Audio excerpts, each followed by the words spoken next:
Leviticus 24. The Lord told Moses to say to the community of Israel, "You must supply the purest olive oil for the lamps in the sacred tent, so they will keep burning. Aaron will set up the golden lampstand in the holy place of the sacred tent. Then he will light the 7 lamps that must be kept burning there in my presence every night from now on. This law will never change. Use your finest flour to bake 12 loaves of bread about 4 pounds each.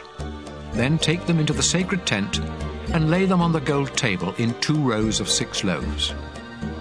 Alongside each row, put some pure incense that will be sent up by fire in the place of the bread as an offering to me.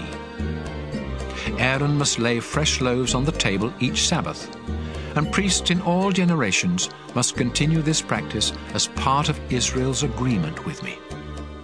This bread will always belong to Aaron and his family. It is very holy, because it was offered to me, and it must be eaten in a holy place."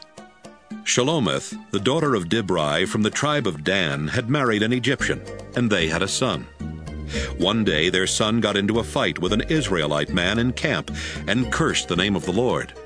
So the young man was dragged off to Moses, who had him guarded while everyone waited for the Lord to tell them what to do. Finally the Lord said to Moses, "This man has cursed me. Take him outside the camp and have the witnesses lay their hands on his head. Then command the whole community of Israel to stone him to death. And warn the others that everyone else who curses me will die in the same way, whether they are Israelites by birth or foreigners living among you."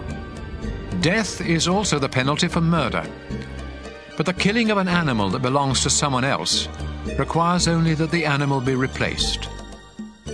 Personal injuries to others must be dealt with in keeping with the crime.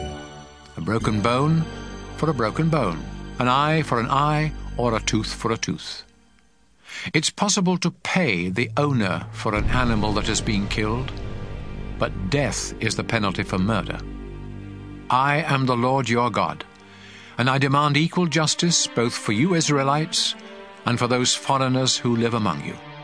When Moses finished speaking, the people did what the Lord had told Moses, and they stoned to death the man who had cursed the Lord.